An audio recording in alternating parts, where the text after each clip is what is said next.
My editor and mentor of 6 years was selling information from my investigations to the companies I was investigating. I found out when my source called to tell me I had been betrayed. What I did with that information was the hardest thing of my career. There are betrayals that do not only affect you, that affect the people who trusted you, who put something at risk because they believed you were the safe place. My source was named Roberto. I will not give more details than that name because additional details could identify them, and because the protection of my sources is the only thing at this point in my career that I know with certainty is not up for negotiation.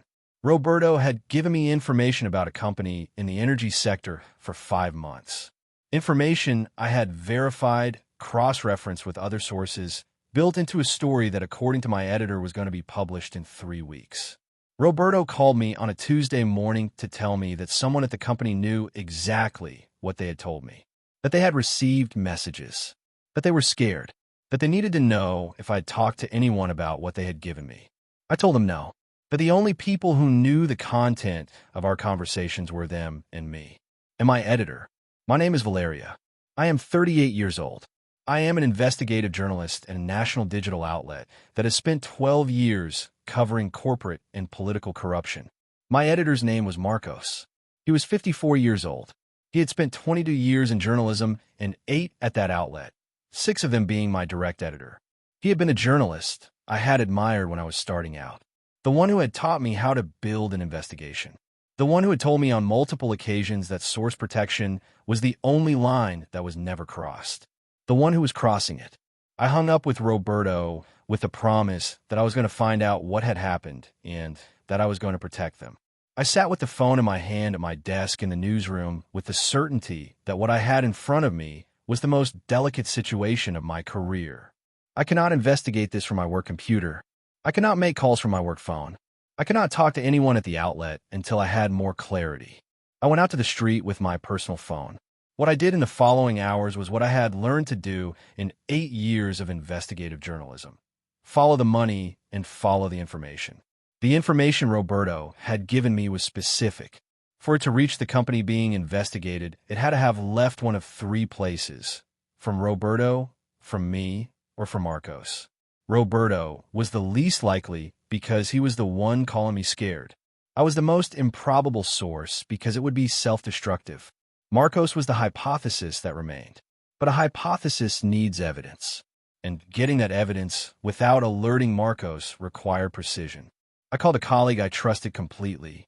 Her name was Andrea, and she worked at another outlet. We had been friends since university. I explained the situation without giving names. She told me the first thing was to determine whether the pattern was unique to my investigation or whether it had happened before. That if it had happened before, there would be other burned sources who perhaps did not know why their information had reached the other side. That gave me a direction. Over the following 3 days, using my personal phone and from spaces outside the office, I contacted 5 sources from 5 previous investigations over the last 2 years. Not directly in all cases. In some through intermediaries. The question I was asking without asking it directly was whether at any point the company or institution they had been investigating had shown knowledge of information that could only have come from conversations with me. 4 of the 5 gave me answers that together formed a pattern. One source told me the company had known I had certain documents before the story was published. Another told me they had been offered money to give me false information, which implied that someone had said that source was giving me information. A third told me they had received a call from someone at the company asking whether I had been in contact with them. The fourth told me that when the story was published, the company already had a response prepared so specific, it was as if they had seen the text before publication. For sources, for investigations, the same pattern. I called Andrea again. I told her what I had found. She told me what I was describing was enough to go to the outlet's management. I told her Marcos was the editor of that entire editorial line, that he had a direct relationship with management, that going to management without knowing whether anyone else was involved was a risk that could go wrong in ways I could not control. Andrea asked me whether there was a way to get something more concrete before going up. I told her yes, but that it required doing something that generated enormous discomfort in me. What I did was what in journalism is called a verification trap. I built a false investigation. not completely false. A variation of a real investigation I had underway about a different company.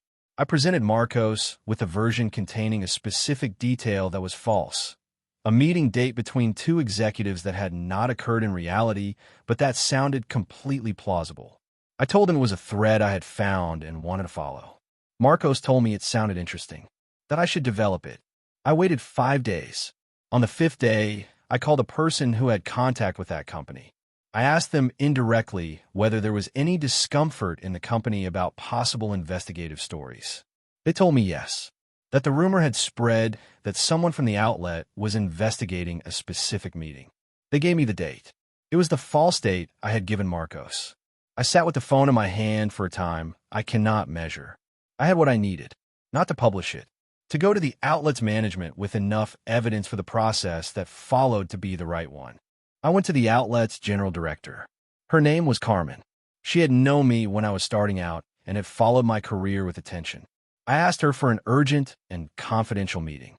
I told her it was about something internal that affected the integrity of the outlet. We met outside the office. I brought her everything. Roberto's account, the patterns from the 4 previous sources, the verification trap and its result. Carmen listened to everything without interrupting. When I finished, she told me what I had brought was serious and would require a process she was going to handle with external legal advisors. She asked me whether I had talked to anyone else. I told her a trusted colleague at another outlet, but without giving names. She told me to maintain that level of confidentiality until she could act.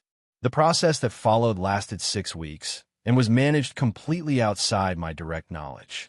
What I found out at the end of those 6 weeks was the essential. Marcos had been receiving payments from 3 companies in exchange for information about investigations and development.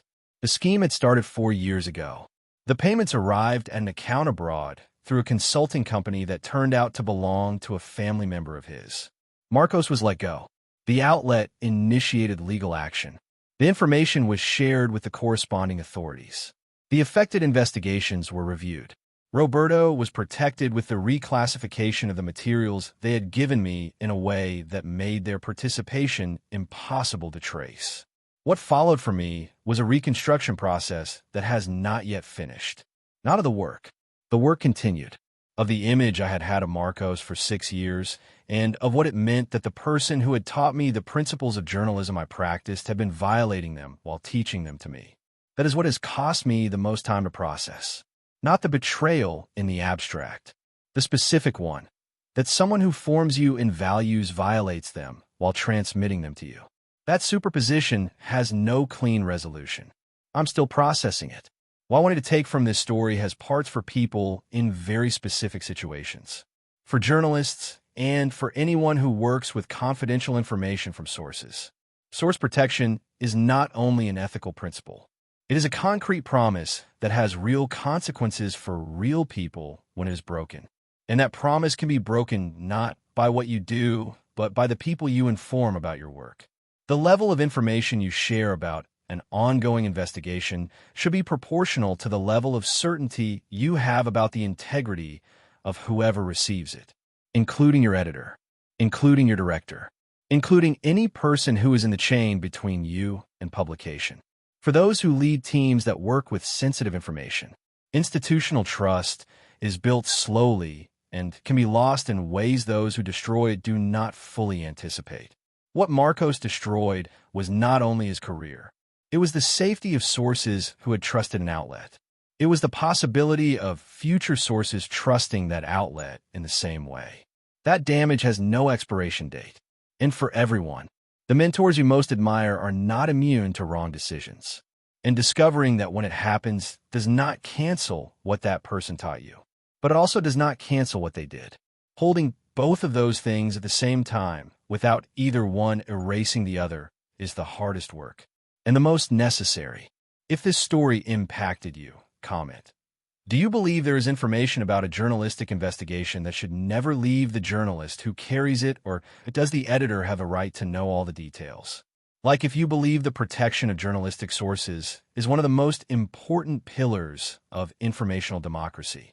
Subscribe for more real stories. Share with someone who works in media or communications and who might identify with the dilemmas in this story. Reflection to take with you.